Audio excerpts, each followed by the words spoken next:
রাতে উঠে তাহাজ্জুদের নামাজ পড়বেন এই জন্য সময় বের করতে পারে না, কিন্তু ভোর 3:30টায় 4টায় আর্জেন্টিনার খেলা আছে বা ব্রাজিলের খেলা আছে, সেদিন কিন্তু সে মাগরিবের পর পর ঘুমাইয়া যায়। মা জিজ্ঞেস করে, কি রে এত আগে ঘুমাইলি কা? জানেন না আজকে যে 4টার সময় খেলা আছে, উঠতে হইব না? এই 2026 সনেও হবিগঞ্জে আর্জেন্টিনা এবং ব্রাজিল সমর্থকদের মধ্যে মারামারি হইয়া 25 জন আহত হয়ে হাসপাতালে আছে। এই বছর সবচেয়ে বড় পতাকা যেটা তৈরি করছে, এটা 2022 ফুট লম্বা, 1200 হাত। 2006 সনে মাগুরায় এক লোক জার্মানির একটা পতাকা বানাইছে 7.5 কিলোমিটার লম্বা। এত বড় পতাকা জমি বেচা পতাকা বানাইছে।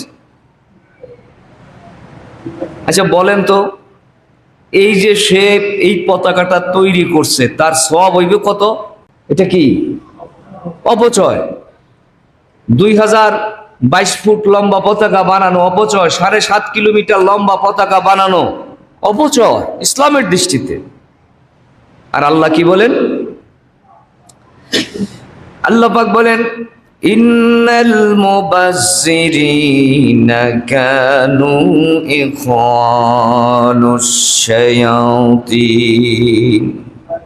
ও পৃথিবীর মানুষ, যারা অপব্যয় করে তাদের সম্পদকে, যারা আল্লাহর কাজে ব্যয় না করে অপচয় করে, ওই অপচয়কারীরা হচ্ছে শয়তানের বন্ধু। বিশ্বকাপ নিয়ে এখন যুবকরা জ্বরে ভুগছে। ফুটবল খেলা এটা জায়েজ আছে কিনা, এই ব্যাপারে বর্তমান পৃথিবীতে সবচেয়ে বড় আলেম মাওলানা মুফতি তাকি উসমানী, উনি একজন পৃথিবীর শ্রেষ্ঠ মুফতিদের মধ্যে একজন। ওনার মতে শরীর চর্চা এবং শক্তি অর্জনের জন্য খেলাধুলা বৈধ, তবে কিছু শর্ত পালন করতে হবে। খেলা যে বৈধ, এটা দারুল উলুম দেওবন্দ থেকেও ফতোয়া দেওয়া আছে। আবার বিভিন্ন মুফতিদের থেকেও দেওয়া আছে, তবে শর্ত আছে। কি আছে? এখন এই শর্তগুলো আমাদের মাঝে আছে কিনা, যদি আমরা এই শর্ত থাকে খেলোয়াড়ের মধ্যে, দেখনেওয়ালার মধ্যে, তাইলে খেলাটা বৈধ। আর যদি এই শর্ত না থাকে, তাহলে দেখনেওয়ালার জন্য বৈধ না, খেলনেওয়ালার জন্য বৈধ না। মোটা দাগে 6টি শর্তের কথা উল্লেখ আছে। এই খেলাটা বৈধ হওয়ার জন্য 6টি শর্তের কথা উল্লেখ আছে। 1 নম্বর শর্ত হচ্ছে নামাজ এবং অন্যান্য ফরজ ইবাদত যেন বাদ না যায়, প্রথম শর্ত। এখন যারা খেলা দেখে তারা কতটুকু নামাজ পড়েন?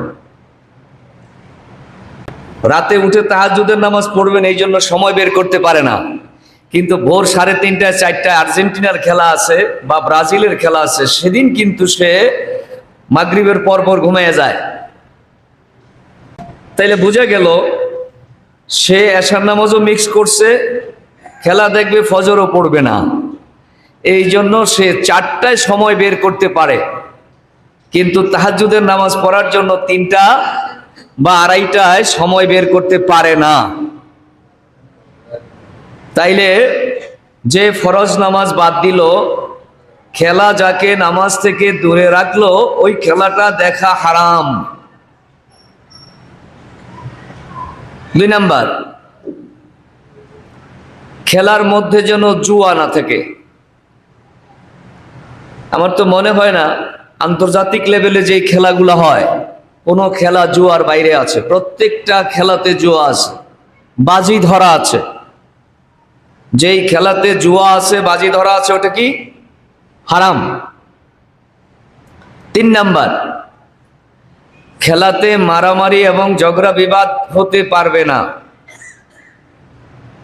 আমরা তো দেখি ফুটবল মাঠের মধ্যেই এক প্লেয়ার আরেক প্লেয়ারের ঘুষি মেরে দেয়, একজন আরেকজনের ঠ্যাঙের মধ্যে লাথি মারে। এই খেলা দেখে আবার শ্রোতা যারা আছে তাদের মধ্যেও বিরাট উত্তেজনা দেখা দিয়া মারামারি হয়। এই 2026 সনেও হবিগঞ্জে আর্জেন্টিনা এবং ব্রাজিল সমর্থকদের মধ্যে মারামারি হইয়া 25 জন আহত হয়ে হাসপাতালে আছে। যে নাউজুবিল্লাহ কইতে হবে, আপনি কি কইবেন বুঝেন না, আপনি সুবহানাল্লাহ কইবেন। খেলার জন্য মারামারি করে 25 জন আহত, কি কইতে হবে? নাউজুবিল্লাহ বলতে হবে, আর কি বলবেন? আচ্ছা, 3 নম্বরে পোশাক যেন ফরজ তরক না করে। যারা খেলবে তাদের পোশাক যেন, এখন পুরুষের ফরজ কতটুকুন? নাভি থেকে হাঁটু পর্যন্ত। যদি তাদের পোশাক এমন হয় নাভি থেকে হাঁটু পর্যন্ত ঢাকা থাকে, তাইলে এই পোশাক পরে খেলা যাবে এবং এই পোশাক পরে যারা খেলায় তাদের খেলা দেখা যাবে। তাইলে আমাদের বর্তমান পৃথিবীতে যেই ওয়ার্ল্ড কাপ চলতেছে, কোন দেশের প্লেয়াররা থ্রি কোয়ার্টার প্যান্ট পরে খেলায়, এমন আছে নাকি? আমার তো চোখে পড়ে না। সব খেলোয়াড় দেখি হাঁটির উপরে তার প্যান্ট, এদিকে নাভির নিচে নেমে যায়, ওদিকে হাঁটুর উপরে উঠে যায়। তাইলে এই খেলোয়াড়ের খেলা দেখা জায়েজ নাই এবং এই খেলোয়াড়ের খেলাও জায়েজ নাই। 5 নাম্বার, যেই খেলা আল্লাহর শরণ থেকে দূরে নিয়ে যায় এমন খেলা দেখা যাবে না। দেখেন, এই যে হিজরি নববর্ষ আসলো, আপনারা কি শুনছেন যে একজন মুসলমান খুশি হইয়া এই হিজরি নববর্ষে একটা পতাকা বানাইছে? বানাইছেনি? বানায় না। আর আপনারা কি জানেন এই বাংলাদেশে মুসলমানের সন্তান এই ফুটবল খেলা উপলক্ষে কত বড় বড় পতাকা বানায়? এই বছর সবচেয়ে বড় পতাকা যেটা তৈরি করছে, এটা 2022 ফুট লম্বা, 1200 হাত। কয় হাত? 2006 সনে মাগুরায় এক লোক জার্মানির একটা পতাকা বানাইছে 7.5 কিলোমিটার লম্বা। এত বড় পতাকা, জমি বেচা পতাকা বানাইছে। আচ্ছা বলেন তো, এই যে সে এই পতাকাটা তৈরি করছে তার সওয়াব হইবে কত? যে 2 পয়সার লাভ নাই। জাগতিক লাভ হইতে পারে, শুনছি ওই লোকটারে জার্মান সরকার খুশি হইয়া নাকি তারে ওই দেশের নাগরিকত্ব দিছে, এতটুকু হইতে পারে, জানি না বাস্তবতা, শোনা কথা। তাইলে আল্লাহকে ভালোবেসে তো কোনো কাজ করা হইল না, এই কাজটা করা হইল, অর্থ ব্যয় করা হইল, অপচয় করা হইল। এটা কি অপচয়? 2022 ফুট লম্বা পতাকা বানানো অপচয়, 7.5 কিলোমিটার লম্বা পতাকা বানানো অপচয় ইসলামের দৃষ্টিতে। আর আল্লাহ কি বলেন? আল্লাহ পাক বলেন, ইন্নাল মুবাজ্জিরিনা কানু ইখওয়ানুশ শায়াতিন। ও পৃথিবীর মানুষ, যারা অপব্যয় করে তাদের সম্পদকে, যারা আল্লাহর কাজে ব্যয় না করে অপচয় করে, ওই অপচয়কারীরা হচ্ছে শয়তানের বন্ধু। কার বন্ধু? শয়তানের বন্ধু। শয়তানকে খুশি করার জন্যই তারা এই কাজ করেছে। এত ভালোবাসা দেখালেন, আজকে দেখবেন যুবকদের গায়ে শুধু আর্জেন্টিনার পোশাক। আর্জেন্টিনার খেলোয়াড়রা যেই পোশাক গায়ে দিয়া খেলে তাদের গায়ে এই পোশাক, ব্রাজিলের প্লেয়াররা যেই পোশাক গায়ে দিয়া খেলে এই পোশাক, অথচ রাসূলের সুন্নত তাদের গায়ে উঠে না। টুপি নাই, দাড়ি রাখে না, কথা কন না কা, ওই মোহাব্বত নাই। তারপরে আপনার তার এই পোশাকটা অনেকাংশে শালীন না। কোটি কোটি আর্জেন্টিনার সমর্থক আর্জেন্টিনাকে ভালোবেসে, এই টিমকে ভালোবেসে তারা তাদের দেহের মধ্যে মুসলমানের সন্তান হইয়া পোশাক ধারণ করে। এটা কি আল্লাহ রসুলের মহব্বতের লক্ষণ? কথা কন না কা? মান তাশাব্বাহা বিকাওমিন ফাহুয়া মিনহুম। যার সাথে যার পোশাকে, আচরণে, কাজে, কথায়, আমলে মিল আছে, কিয়ামতের ময়দানে তার সাথে তার হাসর হবে।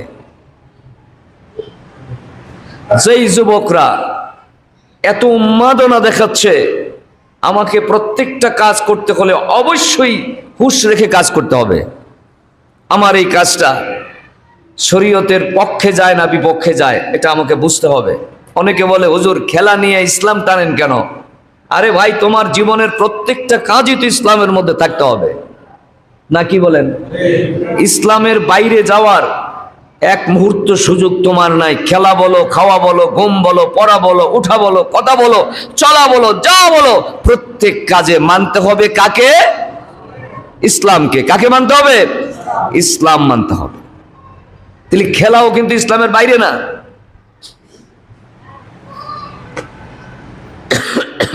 এরপরে 6 নাম্বার,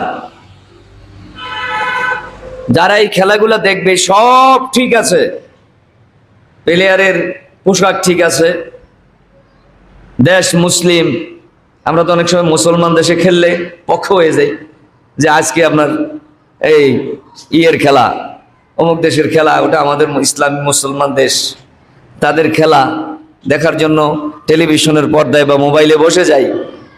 কিন্তু ওই খেলার মধ্যে যদি উলঙ্গ নাচ থাকে,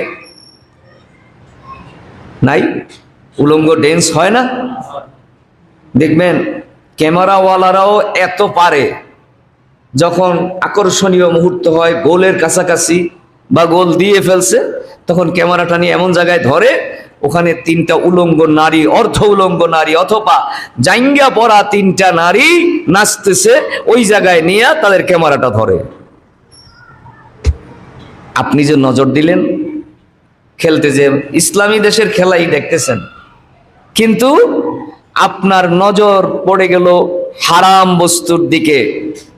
আল্লাহ রাসূল তো বলেছেন, 3 প্রকারের চক্ষুকে আল্লাহ জাহান্নামের আগুনে জ্বালাবে না। এর মধ্যে একটা হচ্ছে ওয়াইনুন গাদ্দাত আমহারিমিল্লাহ, ওই চোখ, যেই চোখ হারাম কাজ দেখে নাই, হারাম দৃশ্য দেখে নাই, হারাম দিকে নজর করে নাই, ওই চোখটা জাহান্নামের আগুনে জ্বলবে না। কিন্তু আপনি তো এখন খেলা দেখতে বসে দেখলেন, যেই অ্যাডভার্টাইজগুলো দেখলেন, অথবা যেই আপনার চিত্র সিনারি দেখলেন, গ্যালারির যেই চিত্র দেখলেন, এটা তো হারাম, এটা তো অশ্লীল। অতএব এই খেলাটা দেখাও জায়েজ